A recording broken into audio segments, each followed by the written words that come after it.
Olá, mais um A Voz do Claustro no canal do Mosteiro de São Bento do Rio de Janeiro. Olá, eu sou a irmã Martina e esse é o terceiro episódio da nossa série sobre grandes cardeais do século XX. No episódio passado nós falávamos de um brasileiro, do nosso querido cardeal Leme, e hoje justamente eu escolhi, na ordem cronológica também, um alemão. Eu moro aqui na Alemanha e de certa forma, né, é uma alegria para mim também poder prezar grandes pessoas desse país onde eu moro. E a figura que eu escolhi hoje é a figura do Beato, já beatificado. Em 2005 ele foi beatificado pelo Papa Bento, seu compatriota, do grande arcebispo de Münster, que é uma cidade grande aqui do norte da Alemanha, e cardeal. Ele morreu dias depois de ter recebido o chapéu cardinalício, Clemens von Galen.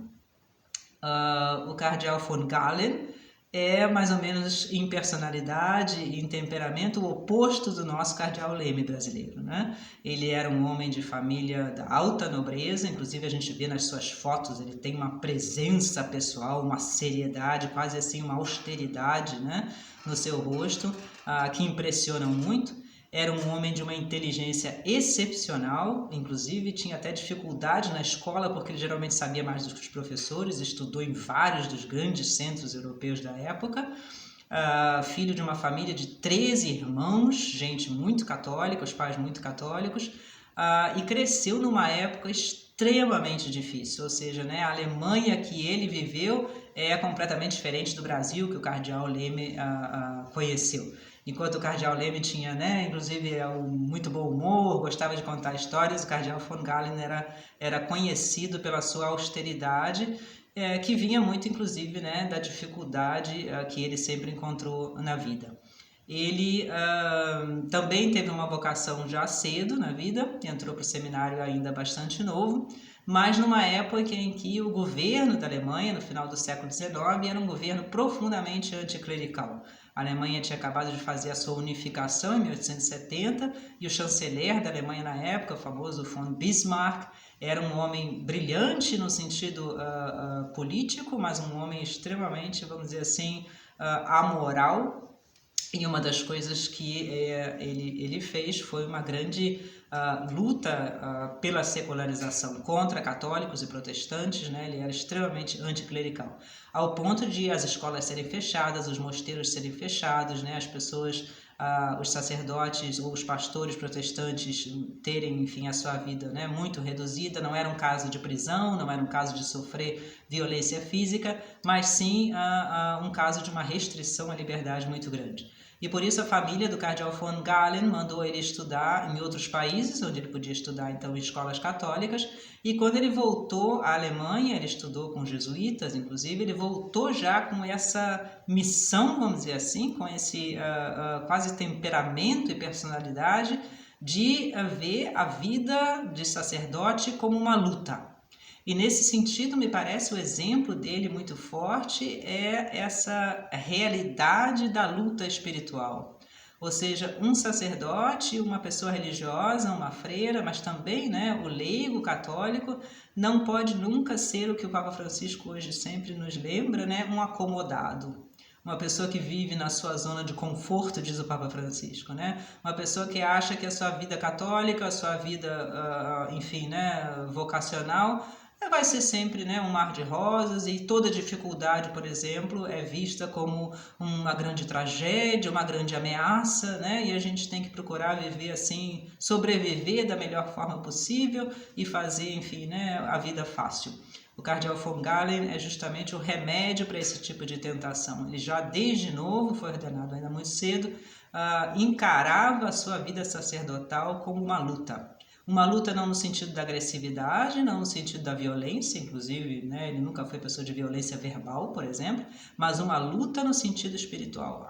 Existe na história essa luta entre o bem e o mal, e eu, como sacerdote, estou aqui como um soldado. Inclusive é uma ideia, né, que está ligada ao próprio sacramento, por exemplo, da crisma. A gente, né, é crismado, é confirmado como soldado de Cristo. E isso falta muito hoje em dia, talvez, né, na nossa vivência religiosa. Essa luta, de novo, não nos leva à radicalização, à polarização, né? A agressividade, absolutamente, é uma luta contra o pecado, não é uma luta contra a pessoa, ele falava isso muito claramente, é uma luta contra o pecado que está em mim, o pecado que está, enfim, né, presente no mundo e nas pessoas. A nossa luta é espiritual, não é contra o outro, mas sim contra o pecado que a todo momento está, enfim, né, nos ameaçando. E ele foi, então, inclusive, a sua própria formação, né, fez dele logo cedo uma personalidade dentro da igreja alemã.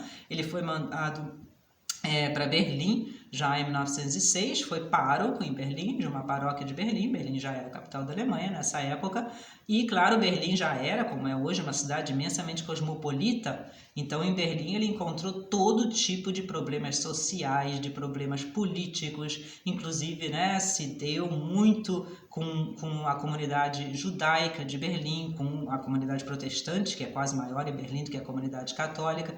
Ele era uma pessoa de novo, uma formação intelectual tão forte, tão poderosa, que sabia, né, vamos dizer assim, se mexer muito bem nesse mundo completamente cosmopolita e variado da capital da Alemanha na época. E como pároco, ele logo mostrou essa sua capacidade de luta, né? Os empreendimentos que ele fez no sentido justamente de melhorar a vida social, de enfrentar, enfim, né, as mentiras políticas, de fazer da sua paróquia um centro de vida espiritual, de sacramentos, de retiros, de cursos, enfim, né, de todo tipo de trabalho social pelas pessoas em Berlim que são, né, refugiados, pobres, trabalhadores, enfim, deixados de lado pelo governo, no sentido do bom ecumenismo, da boa relação interreligiosa. Ele era admiradíssimo por grandes protestantes e judeus da sua época, inclusive, né, fazendo, por exemplo, atividades intelectuais que reuniam judeus, protestantes, católicos e pessoas ateístas também, ateus dessa época. A sua vida era vista como uma luta. Eu não estou aqui para descansar, eu não estou aqui para, enfim, né, procurar o meu conforto, eu não estou aqui para ser admirado, eu não estou aqui para fazer a minha reputação e a minha carreira, eu estou aqui para lutar. Ele era, de certa forma, nesse sentido, quase temido, vamos dizer assim, né, já pelo governo da Alemanha da época, porque ele era uma pessoa que falava claramente, sem medo de nada. E esse vai ser, inclusive, o seu lema quando ele é feito bispo, em 1933. O seu lema vai ser, né, não tenhas medo, não tenhamos medo, né? E isso vai ser a palavra-chave da sua vida. Ele é um homem sem medo. Se conta muito que os nazistas, posteriormente a gente vai ver, né, andavam com ele assim com um receio, porque ele era uma pessoa, inclusive, muito grande. Ele era um homem muito alto, muito forte, e até fisicamente, de certa forma, né, se impunha. Bom, ele é feito bispo da cidade de Münster em 1933, uma outra grande cidade do norte da Alemanha, e em 1933 é o mesmo ano no qual o Hitler chega ao poder. A gente sabe que o Hitler chegou ao poder eleito, não eleito diretamente. Aqui na Alemanha até hoje é assim, se elege para o parlamento, né, e o partido que ganha, então, o maior número de votos, o seu chefe do partido acaba sendo chanceler. O partido nazista não ganhou o maior número de votos, mas ganhou o segundo, terceiro maior número de votos, e por isso ficou muito importante no parlamento. Permitiu aos nazistas, né, de certa forma, entrarem no parlamento, e 2 anos depois eles fizeram então um golpe de Estado pelo qual Hitler se tornou realmente ditador da Alemanha. Portanto, todo o tempo de bispado do von Galen foi o tempo da ascensão do nazismo na Alemanha, né? Na época, a gente precisa sempre se lembrar, o comunismo já era uma realidade na União Soviética desde 1917, e o comunismo já tinha mostrado, né, toda a sua barbaridade, toda a sua crueldade, toda a sua ditadura, não só na própria Rússia, como nos países, né, que a Rússia tinha acabado engolindo para si, como a Lituânia, por exemplo, a Bielorrússia, a Ucrânia. Os ucranianos tinham sofrido já na década de 1920, né, perda de milhões de pessoas por fome, né, o governo soviético. Portanto, a situação era uma situação altamente dramática, e o von Galen era, nesse momento, sobretudo um anticomunista, mas ele vê imediatamente o que o nazismo significa, né? Não só para a Alemanha, que ele ama, ele é um grande patriota, como teologicamente e filosoficamente. E ele vai começar, como é típico dele, né, a falar com toda a sua autoridade, mas ele tem um conhecimento que dá a ele, isso é muito importante para a gente também, né? Não falar sem saber, não falar emocionalmente, não falar só com o sentido de agredir ou de, enfim, né, provocar. O que ele fala, ele sabe o que ele está falando. E, portanto, não há como o inimigo, de certa forma, contradizer, né? Porque não está se tratando ali de uma coisa emocional, e sim de uma coisa fundamentada. E ele, então, vai dedicar o resto da sua vida, ele vai morrer um ano depois do fim da Segunda Guerra Mundial, 1946, toda a sua vida como bispo, arcebispo e cardeal. O cardeal ele é feito nos últimos dias, inclusive é um tributo a ele, né, que o Papa Pio XII faz, vai ser na luta contra o nazismo dentro da Alemanha. Uma luta que é a partir da igreja, ele não é um político, ele usa as armas que ele pode usar, que são sobretudo os seus famosíssimos sermões. Ele fazia sermão em praça pública, né? Ele vinha para fora da igreja, no púlpito, e falava claramente no meio da Alemanha nazista, ali publicamente, no microfone, contra as medidas nazistas. Ele não está fazendo também um partido político, ele não está fazendo um sermão, né, contra o partido ou contra a pessoa, ele está falando do que está errado naquela situação.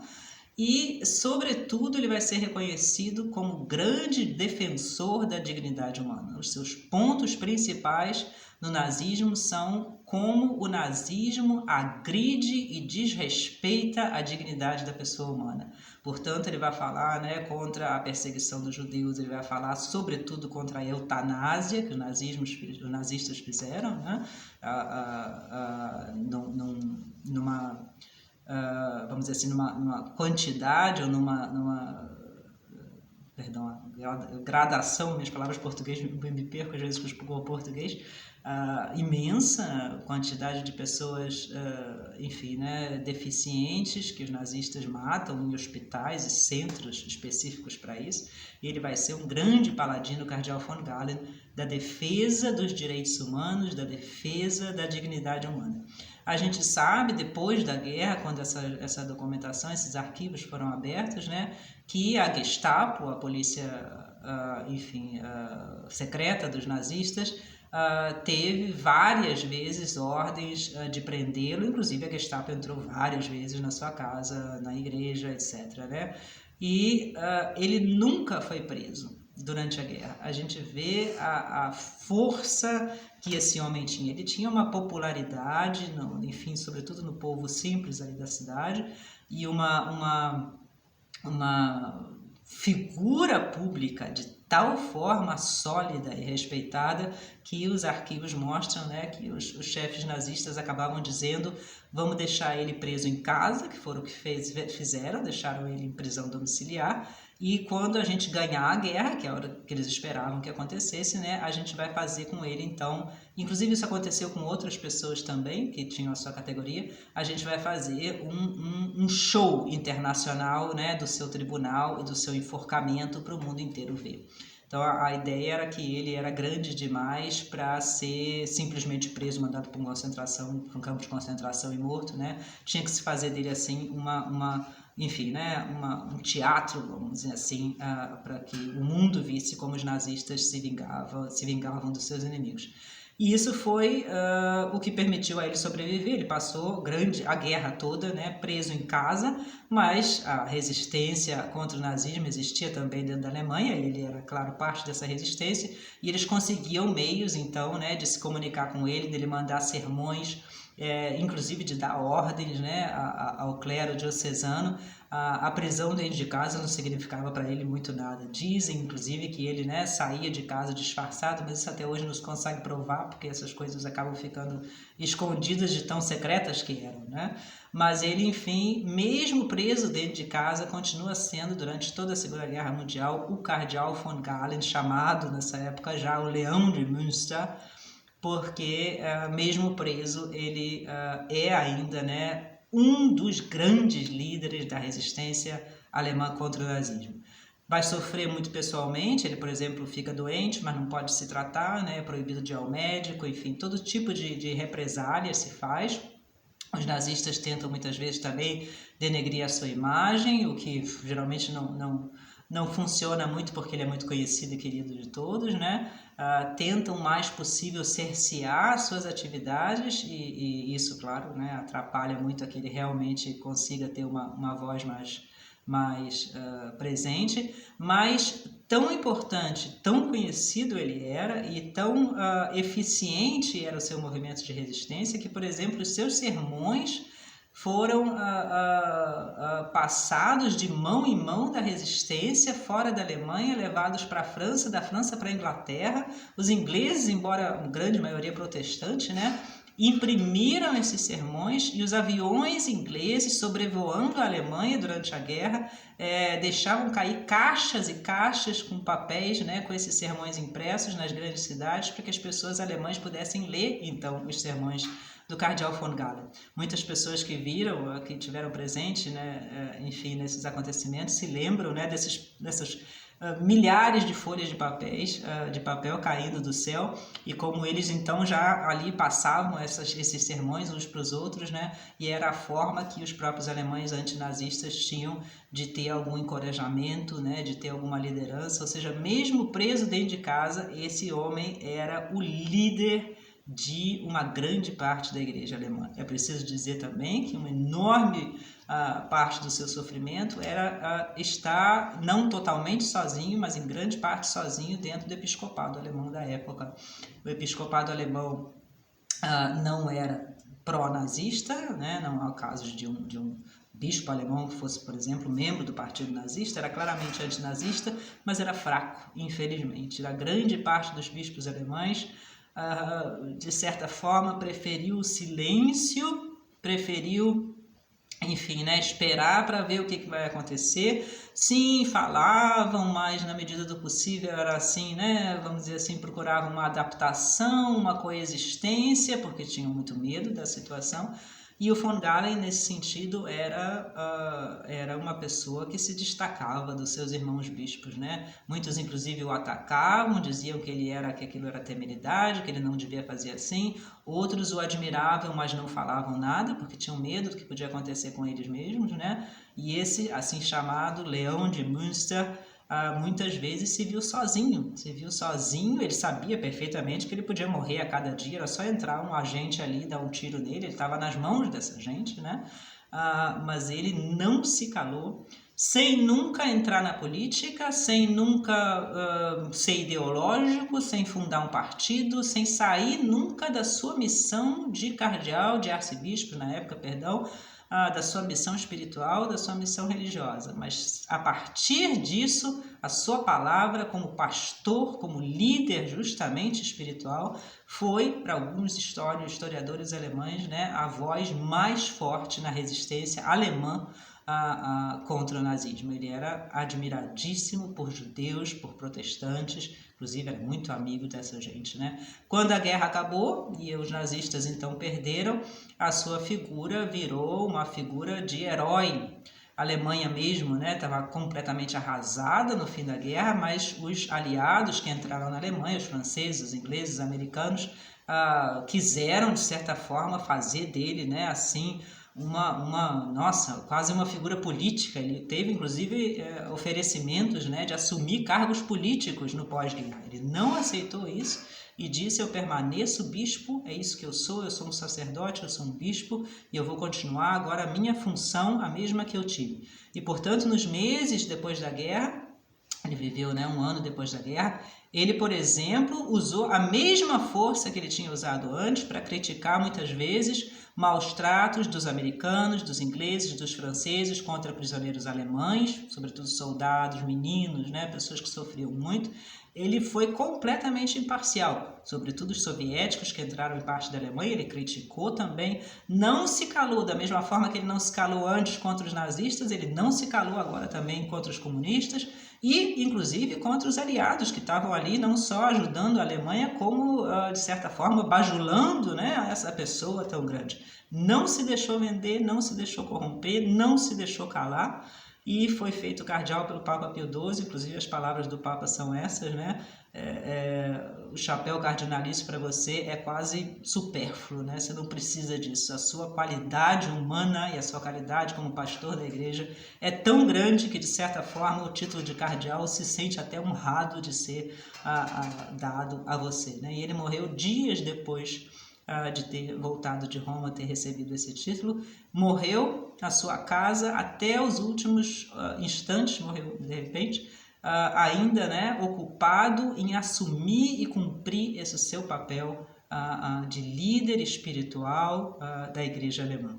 É um personagem realmente fora do comum, foi beatificado aqui na Alemanha pelo Papa Bento XVI, um alemão, foi uma festa muito grande, né? Uma alegria muito grande para os alemães, que inclusive muitos se lembravam ainda dele, e é uma figura assim de um clérigo, um sacerdote, um bispo e um cardeal que realmente assumiu a sua missão dificílima, sofreu muito, né? Medo constantemente pela sua própria vida, e no entanto fica assim, como disse o Papa Bento na homilia, né? Fica assim naquele momento de tanta escuridão na história da Alemanha, fica assim como uma estrela brilhante, né? Que diz o que a gente deveria ser, o que a gente pode ser quando a gente realmente é fiel à graça de Deus, como a graça de Deus atuou na autoridade espiritual e moral desse homem, né? Que o Beato von Galen rogue por nós, rogue sobretudo pelos nossos sacerdotes, sobretudo pelos nossos bispos, né? Nessa sua luta